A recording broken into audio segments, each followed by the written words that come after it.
Oui. Mais chaque fois que vous verrez une signature vive, avec les traits tirés, comme il y a 15 ans, ainsi de suite, non, ça, c'est pas de bonnes signatures. Ça veut dire que vous savez qu'il y a tout un...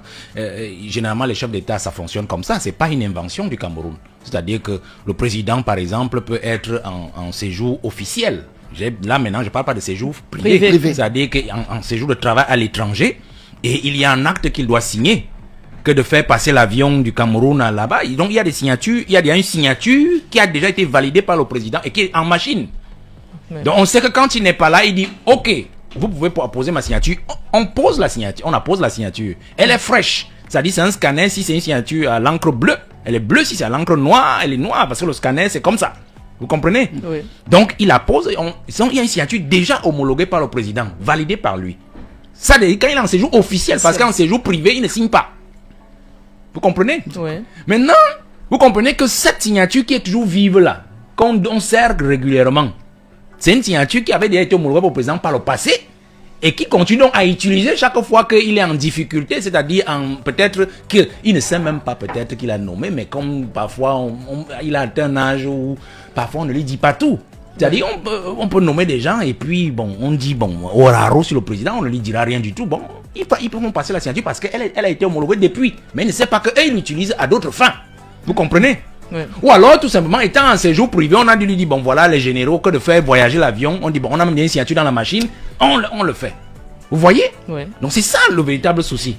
Donc ce n'est pas que c'est des fausses signatures, c'est des signatures déjà validées par le président, qui est scanné, et que le président a dit, quand je suis en situation de ne pas signer, je donne mon OK et vous la posez. Vous comprenez? Donc vous comprenez qu'il continue à utiliser des anciennes homologations du président pour des faits, pour des cas où ils n'ont plus son âge. Vous comprenez? Donc même actualiser l'homologation du président, l'homologation de la signature du président, il devait l'actualiser. Oui. C'est là où donc le faux apparaît. C'est-à-dire qu'on ne sait donc plus quand est-ce que c'est le président qui a signé, parce que le peuple camerounais n'est pas dupe. Le peuple camerounais sait que la signature tremblante, c'est celle du président. Chaque fois qu'on a la signature vive là, non. Il doit même actualiser même l'homologation du président. Vous comprenez? Oui. Voilà. Le président est revenu dans un contexte de tension sociale. Valère Bessala, grève annoncée des transporteurs. Lorsque vous rentrez d'ailleurs dans ce studio, on évoquait cette actualité et la question d'Emmanuel Coco qui reste comment un syndicat qui n'a pas initié une grève vient lever le mot d'ordre de grève, puisque ceux qui se sont braqués contre la levée de ce mot de grève depuis, puisque la grève des transporteurs est prévue aujourd'hui, le mot d'ordre a été levé cette nuit, bon, très tôt ce matin, aux environs de 2h30 minutes, mais l'ASDECRO qui s'était engagé à ce que le gouvernement respecte un nombre de procédures, n'a pas signé ce communiqué final. Comment vous analysez cette situation? Est-ce qu'on va repartir dans une grève, parce que là c'est une bonne partie des syndicats, ou alors on aura justement ceux qui ont validé l'entente avec le gouvernement hier, notamment toutes ces mesures qui ont été prises, que ce soit par le ministre du Transport, celui du Travail ou encore le Commerce. Une grève à deux vitesses. Non, mais il faut savoir que vous n'allez pas accuser ces enfants qui le font, parce que c'est comme ça que le système fonctionne. C'est-à-dire que quand vous initiez un projet, vous proposez à l'État, ces grands fonctionnaires, qu'est-ce qu'ils font? Que de vous rappeler et vous dire comment vous pensez qu'on peut vous aider à vous responsabiliser dans ce projet et à servir le pays. Qu'est-ce qu'ils font? Ils arrachent votre projet, ils changent les en-têtes, ils mettent leur nom en bas et ils disent au ministre que c'est eux qui sont les véritables propriétaires de ce projet, et vous retrouvez votre projet vous-même à la télé, balafon, ou à la radio, balafon. C'est-à-dire vous êtes chez vous et vous découvrez que votre projet est en train de passer à la télé. C'est la même chose avec ce que vous êtes en train d'évoquer. C'est-à-dire que les gens initient donc une affaire parce qu'ils veulent défendre logiquement des droits. Ils vont voir le ministre, les appelle, ainsi de suite. Par derrière, on soudoie d'autres. Et puis on leur dit, allez démonter cette affaire-là. Vous pensez que ceux qui sont venus démonter la grève de ces gens-là, est-ce qu'ils le font gratuitement? Ils ne le font pas gratuitement. C'est comme ça que le système fonctionne. Donc vous allez comprendre que le ministre des Transports, comme le ministre du Travail, joue double jeu. Et c'est ça, la République. Mais ils ont quand même pris des décisions fortes, des engagements. Mais si ceux qui ont signé le mot d'ordre de grève ne sont pas ceux qui lèvent, vous comprenez qu'ils jouent double jeu. Ceux qui lèvent le mot d'ordre de grève ne sont pas ceux qui ont initié le mot d'ordre de grève. Mais alors, qu'est-ce qu'il y a encore analysé? Il y a analysé tout simplement que le ministre du Transport et le ministre du Travail ont approché ces secondes-là pour qu'ils puissent faire ce mauvais travail. Donc, là, ce que vous engagez dans cette affaire de syndicat, c'est la République du Cameroun de manière générale. C'est-à-dire qu'on a calqué le Cameroun et la mentalité du Camerounais sur le modèle même des trafics du RDPC. Parce que tout ce qui se passe au parti au pouvoir, c'est comme ça que ça marche. Les fraudes, c'est-à-dire nous sommes dans un pays de fraude. Tout est fraudé. On fraude les élections, on fraude tout, la consommation, on fraude les syndicats, on fraude tous les résultats des examens officiels. Les enfants vont composer demain, ils ont déjà l'eau aujourd'hui. C'est ça le pays. Donc vous voyez qu'on est dans un pays de faux, en fait. On est dans un faux pays. Quand on est dans, j'ai dit, on est dans un faux pays et on est dans un pays de faux. Parce que même le président nous a montré cela. C'est-à-dire que, comment vous avez imaginé que aujourd'hui, vous voyez notre président, il est très fatigué. On dit non, vraiment, il a les cheveux blancs, il est vraiment ridé. Après, subitement, on dit, mais il est rentré de France, il marche bien, il est tout requinqué. Non, et puis, bon, les dames disent même que non, le make-up du président marche bien. Vous savez que le make-up, ce n'est que de l'artifice et de l'artificiel. Donc, vous voyez que nous sommes un pays d'artifice et d'artificiel jusqu'au sommet de l'État. Donc, ce que vous évoquez dans les syndicats, ce n'est que ça. Et cette crise le poisson pourrit par la tête. Et comme la tête pourrit comme cela, c'est comme cela que ça va jusque dans les syndicats. Et cette crise minière qu'on enregistre aujourd'hui dans notre pays? Non mais qu'est-ce que vous voulez? C'est comme ça que le pays fonctionne, c'est toujours le faux. Est-ce que ça peut faire partie, selon vous, des vraies urgences qui attendent le président de la République? Non, je l'ai dit. Je l'ai dit et je le répète. Le président, à son âge, ne connaît pas les urgences. L'âge du président ne connaît pas les urgences. L'âge que le président atteint là, la seule urgence, c'est ses bobos. C'est son état de santé. Quand vous avez votre grand-père au village, la seule chose urgente dans sa vie là, c'est le bobo. Quand il a mal là, c'est là l'urgence. Dites-lui qu'il n'y a pas l'eau à la cuisine, les enfants n'ont pas mangé, ce n'est plus son problème. Vous comprenez? Oui. Voilà. Et puis, urgent, vous avez dit que les urgences qui l'attendent. Ces deux notions sont antinomiques, c'est-à-dire urgence et attente. Quand vous dites qu'il y a urgence, vous ne pouvez plus attendre. Quand on dit urgence, on dit activité, mobilisation immédiate. Mais il est rentré. La seule chose qu'il a trouvé bien de faire, c'est d'accueillir d'abord les lions, de pavaner avec son épouse, de nous montrer, parce qu'il s'agissait de nous montrer qu'il a les pieds debout encore, ainsi de suite, c'est tout. Mais on est lundi. Bon, je vous mets au défi. Quand vous parlez d'urgence, je vous mets au défi. Cette semaine passera encore, la semaine prochaine passera encore. Vous serez en septembre, vous serez en octobre, vous serez en novembre. Vous serez toujours en train d'attendre quelque chose. Donc vous n'attendez rien? Attendre quoi? Pourtant, il y a des problèmes. Tout à l'heure, nous évoquons... Nous, on a passé le temps d'attendre quelque chose, on n'attend rien. On n'attend rien du président. Moi, je dis même à la jeunesse, je dis toujours à la jeunesse, d'oublier que Paul Biya existe. Apprenez à vivre comme si vous n'avez pas de président. Mais pourtant, on a un président de la République. Ben oui, c'est un postiche. Le président est un postiche dans ce pays. Apprenez à vivre comme si vous n'avez pas de président. Mais si vous trouvez normal que quelqu'un a pris l'élection le 12 octobre, vous ne lui avez rien demandé. Lui-même, il est venu de sa propre bouche au 31 décembre 2025 vous dit que un gouvernement dans les prochains jours, il prendra. Vous êtes au 9e mois de l'année parce que septembre, c'est demain. Rien. Il est même encore revenu en février, vous, comme on dit là, vous troublez encore en disant non, je n'ai pas oublié que je vous ai promis un gouvernement. Vous êtes toujours dessus. Mais vous attendez quoi d'un monsieur pareil? Il ne peut plus rien. C'est le temps du président de la République. N'attendez plus rien. Non, le président, le pays ne fonctionne pas sur le temps du président. C'est le président qui doit fonctionner sur le temps du pays. Le monde aujourd'hui évolue à grande vitesse. Regardez le Sénégal. Quand je prends seulement le Sénégal, regardez le Burkina Faso. Puisque vous parlez de l'or, le petit Burkina Faso a engagé en partenariat avec la Russie la construction de sa raffinerie d'or. Et ils envisagent, tenez-vous tranquille, 200 tonnes d'or par an, le raffinage de 200 tonnes par an. Y compris le Mali aussi a engagé la construction de sa raffinerie d'or. Vous savez combien coûte ces raffineries? Moins de 100 milliards. Moins de 100 milliards. Alors, votre or qu'on a pris là, on a dit, ils ont déclaré 25 kg d'or pendant que, ou 20 kg d'or pendant que, rien que le Qatar, je ne dis pas les autres pays où on a vendu notre or, parce que d'origine camerounaise. Oui. 25 kilos, on vous a dit 25 tonnes d'or que le Qatar lui dit qu'il a reçu. Et 25 tonnes, vous avez fait les évaluations il y a quelques mois, non? 3 000 milliards, la moitié du budget du Cameroun. Non, c'est le Restela qui dit que... 3 000 milliards, la moitié du budget du Cameroun. Mais le Burkina vous dit, et ils vont extraire avec leur raffinerie 200 tonnes par an, y compris le Mali. Non, soyez sérieux. Si on dit 200 tonnes qu'ils vont raffiner, imaginez ce que ça peut faire sur des termes d'économie. Donc nous sommes dans un pays, les enfants appellent ça comment? Nous sommes dans un prank. Le Cameroun est un prank. Comprenez? Nous sommes dans un prank géant. Merci beaucoup, jeune homme. Un prank. Et il s'amuse justement ces jeunes à dire que dans le film des bandits, le Cameroun était le chef bandit. Un prank géant. Oui, donc je voudrais vous faire comprendre que madame, quand vous prenez ces exemples, apprenez à vivre comme si Paul Biya n'existe pas. Je prends un autre exemple sur le pétrole camerounais. Voilà, on a un ADG. Un ADG de la SNH. Vous savez ce que c'est que la SNH, mesdames et messieurs? La SNH a été créée à la fin des années 70 par le président Ahidjo. 78. Quand il découvre le pétrole. Et il s'est dit, je veux créer une société séparée, c'est-à-dire la Sonara qui extrait, raffine notre pétrole, et la SNH qui assure la commercialisation et la fourniture domestique en gaz et en pétrole. Puisque notre pétrole était lourd.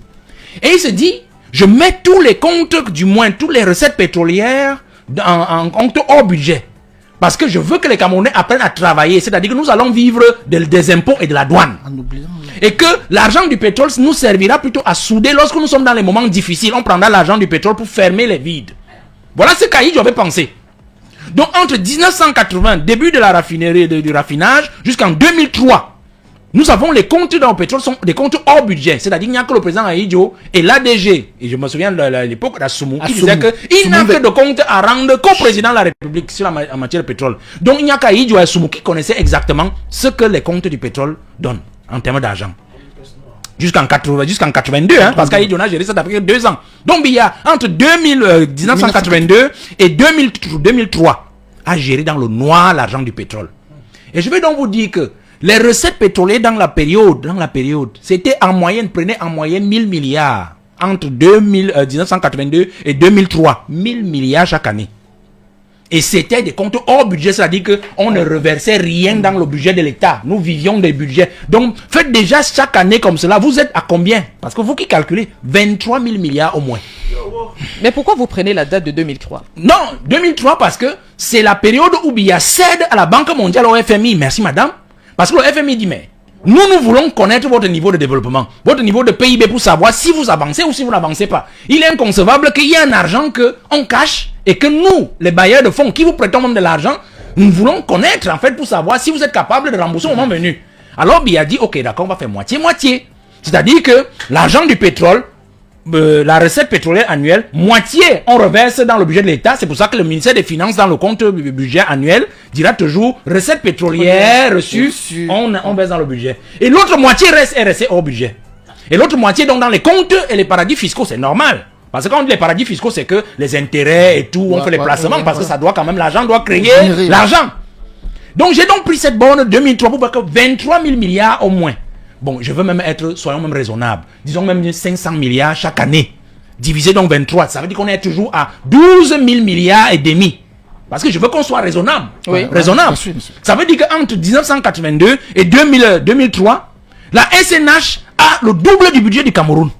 J'ai le double du budget du Cameroun en argent. Prenez maintenant entre 2003 et 2026. Vous comptez. Ça vous fait combien? 23 années encore.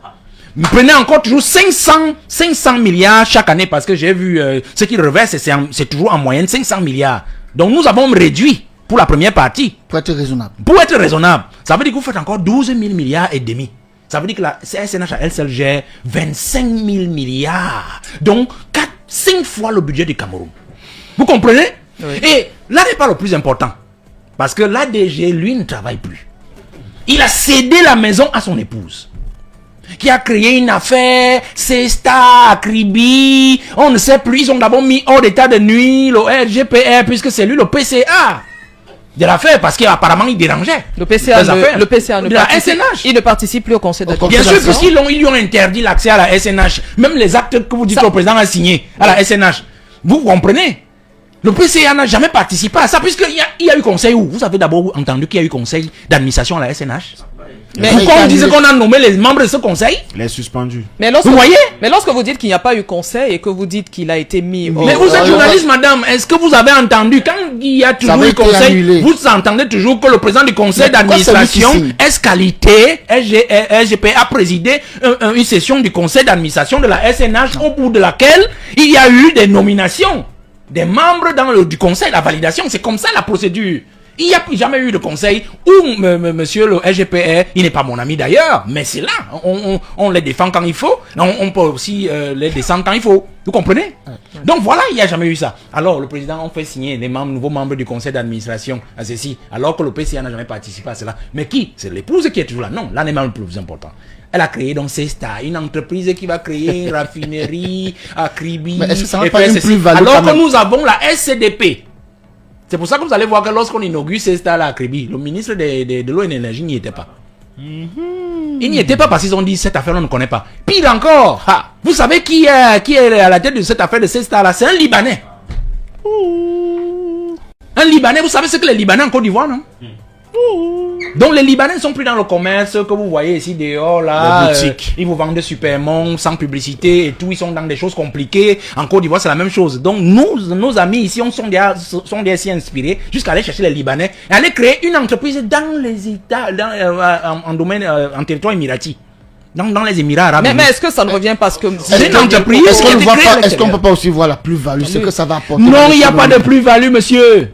À l'état actuel, ils ont demandé 150 milliards pour cette affaire de ces stars-là, que le SGPR a donc bloqué. Seigneur, sauve-nous. Oui, il faut le savoir. Je voudrais que les Camerounais le sachent. Et ils ont bien encore créé autre chose là. Octavia quoi? Octavia quoi? Vous voyez, Octavia, c'est le nom de qui?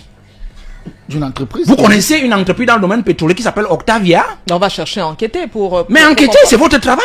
Pour comprendre. Et le pire, c'est ça que partage de quoi là? Ils ont comme un partage de production de notre pétrole.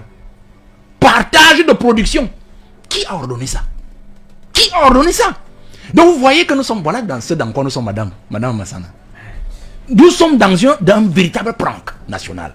Un prank géant, comme le jeune homme nous a aidé tout à l'heure. Donc le président, vous voyez, dans sa faiblesse, tout le monde fait à sa guise. Tout le monde fait comme il pense. C'est chacun qui essaye. Vous avez vu tous les désordres qu'on a eu le septennat dernier. Les ministres qui se marchent dessus, ainsi de suite. Tout le monde trouve maintenant son compte. Vous voyez maintenant dans la logique, les enfants du président, ils sont dans le pétrole. Celui qu'on a amené dans le mariage, on le trouve partout, ainsi de suite. Mais oui, vous les voyez, il est dans Cesta, celui qu'on habille avec la cravate là maintenant là. Il est dans Cesta, il est à la SNH, il est à la CSPH, il est marché public. Même dans les affaires de la CAN, son nom est sorti dans les marchés de livraison depuis du stade de Japoma. S'il a la capacité. Mais c'est sorti en scandale. C'est sorti en scandale. Il n'a jamais exécuté. Avérée, il peut aussi. Non, le tout n'est pas de présenter l'expertise avérée. On n'en a rien à foutre, monsieur. Le problème c'est que si on vous donne donc même ça parce que votre position, vous voulez en profiter parce que vous êtes l'office de maman, vous comprenez? Mais exécutez! Le conseil, la chambre des comptes a épinglé toutes ces entreprises-là. Est-ce que nous inventons quelque chose? Les rapports de la chambre des comptes sur la CAN, affaire Piccini, Marc Gilles et tout ça, leurs noms sont sortis. Les noms de leurs entreprises. Mais on est où là? Voilà ce que le président de la République veut laisser au peuple camerounais. Il faut que nous comprenions que ça ne peut pas aller. Je dis à la jeunesse tous les jours, vivez désormais comme si Paul Biya n'existe pas pour nous. Parce que c'est ça le véritable souci. La jeunesse est restée chaque fois en pensant que Biya serait fidèle à sa parole. C'est-à-dire qu'il allait céder le pouvoir à la jeunesse. Mais voilà ce qu'il nous réserve. Mais il peut encore le faire. Comment le faire? Il a dit que ce septennat, c'est pour les jeunes et les femmes. Ben oui, continuez donc à espérer, puisqu'il a dit grandeur, espérance. Vous allez comprendre trop tard que grandeur, là, c'était sa grandeur à lui, dans sa fin, la grandeur de ses collaborateurs dans le vol et l'espérance de ce que le Cameroun, l'émergence, on ne l'atteindra jamais. Parce que nous sommes à 9 années de l'émergence, madame. Vous savez ça? Vous avez oublié. On a dit monsieur Coco, vous avez oublié. On a dit c'est à l'horizon. On a dit à l'horizon. Quand on dit horizon, ça peut être 2065, c'est ça? C'est une ligne imaginaire. C'est une ligne imaginaire. Ça veut dire qu'on peut repousser même de 30 ans, c'est ça? Ou bien comme il vous avait dit quand, à la rumeur de son décès en 2004, il vous a dit rendez-vous dans une vingtaine. On peut dire que la vingtaine c'est en 2029. Ça finit en 2029, c'est ça? Et donc quand on dit 2035, je vous ai dit que l'horizon n'était pas 2100, hein. c'est 2035. Et nous sommes en 9 ans. Quand on dit horizon, ça veut dire que c'est un bout. C'est un bout. Madame, vous savez que c'est dans 9 ans, non? Oui. Oui. Quand il disait horizon 2035, là, son neveu qui avait engagé le DSE, qui est au Minifi, là, en 2009, vous savez, non? C'est lui qui avait écrit tout ça. Hein. C'est pour ça qu'il a fait de son neveu ministre de l'économie 2 fois. Après, secrétaire général des services du Premier ministre. Après, il a ramené aux finances pour dire exécute ton DSE. Vous connaissez un seul projet du DSE, tous les grands projets là, ce monsieur-là a commencé à terminer. Mais l'argent est sorti, hein. Mais l'argent est sorti pour tous ces projets. Quand ce monsieur est arrivé à l'économie avec le DSE, Abba, qui était ministre des Finances, avait réussi à ne pas parvenir au point d'achèvement. Il est en prison actuellement. Point d'achèvement. Le point d'achèvement PPTE, initiative PPTE. Et nous avions 15 000 milliards que les bailleurs de fonds nous avaient soit allégés, soit réduits, soit annulés. Donc nous avons cet argent. Et les bailleurs ont dit, nous ne pouvons pas vous remettre cet argent comme ça. C'est un argent que vous montez des projets, nous refinançons avec cette dette. Ce monsieur a épongé tout ça aujourd'hui. N'est-ce pas qu'on vous dit que les comptes sont rouges? Aujourd'hui, non. On vous dit, non, vous suivez l'actualité financière, non? Les comptes sont rouges, non? C'est le même monsieur. 2007, ministre de l'économie, jusqu'en 2011. 2011, secrétaire général des services du Premier ministre. 2015, il revient encore comme ministre de l'économie. N'est-ce pas, non? Il change un ganou, non? Hein? Il change un ganou. 2019, ministre des Finances. Aujourd'hui, vous êtes au rouge. On est même plutôt en train de vous dire qu'on va taxer vos téléphones. Hein? C'est ce qu'on est en train de vous dire. À partir du 1er septembre, si votre téléphone n'a pas été dédouané. Vivre comme si Paul Biya n'existait plus. C'est le message que je passe à la jeunesse. Et les élections qui arrivent, parce que j'étais ici à Douala justement, c'est pour cela que j'ai saisi cette occasion pour venir vous rendre visite, pour installer des comités d'arrondissement à Douala 4e et à Douala 3e. Et on en a déjà à Douala 5e. La jeunesse, entreprenez il reste quelques jours pour les inscriptions sur la liste électorale. Une semaine. Inscrivez-vous sur la liste électorale. Intégrez les partis politiques. Déclarez les candidatures. N'ayez pas peur. Rien ne vous arrivera. Nous, on a décidé, la jeunesse prend le pouvoir à l'Assemblée nationale. Si nous avons 90 députés plus 1 à l'Assemblée nationale, on refait la Constitution. Le Sénégal aujourd'hui, Sonko est rentré dans l'opposition puisqu'il s'entend plus avec Diomaye. Vous avez suivi qu'il a engagé la réforme de la Constitution que Diomaye a amorti au Conseil constitutionnel. Il a repris avec une session extraordinaire de l'Assemblée nationale. Et il a dit, nous allons changer des dispositions dans la Constitution qui vont contraindre le président de la République à déclarer ses biens à l'entrée et à la sortie. Au Cameroun, l'article 66 qui n'a jamais été appliqué pour personne, y compris pour Paul Biya. Vous comprenez? Donc je dis à la jeunesse, si nous avons une majorité à l'Assemblée nationale, la Constitution, nous, par proposition de loi, c'est-à-dire les députés, on s'assoit. On prend cette proposition-là et puis on décide de toiletter notre constitution. 1. De 2, on saisit le président du Conseil constitutionnel pour constater la vacance. C'est-à-dire qu'on remet les pendules à l'heure. Et ce pouvoir est à terre avant juin 2027. Voilà ce que je dis à Genève. Puisque si on a une majorité, rien ne peut nous arrêter, monsieur. On parle bien, c'est le guide du parti Jouvence qui est avec nous.